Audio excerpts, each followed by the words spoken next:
परवा कीर्तन संपल्यावर मला एक जण म्हटला, तुमच्या हिंदू धर्मात देव लय हो, तुम्हाला निमित्तच लागतं भक्त म्हटले. 2-4 दिवस गेले का तुमच्याकडे एखादा उत्सव आहेच.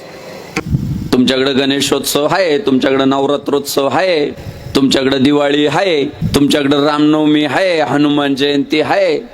लय देव हो तुमच्याकडे, तुमच्या धर्मात. मी त्याला म्हटलं, अरे बाबा, हा सनातन हिंदू धर्म काल परवा जन्माला आलेला नाहीये. हा सनातन आहे, अनादी आहे, अनंत आहे.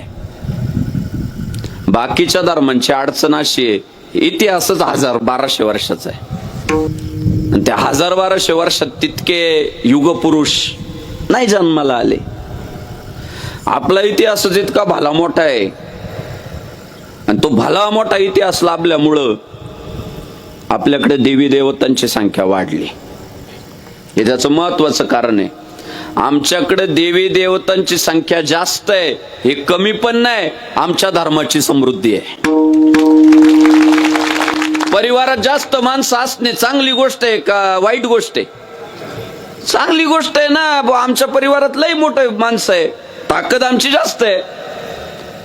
तसं आहे सनातन हिंदू धर्माला. तुम्ही उत्तरं दिली पाहिजे. लोक विचारतात, तुम्ही सांगितलं पाहिजे की हे काल परवा जन्माला आलेलं षडयंत्र थोडी आहे, तुम्ही तसं करता म्हणून आम्ही असं करू.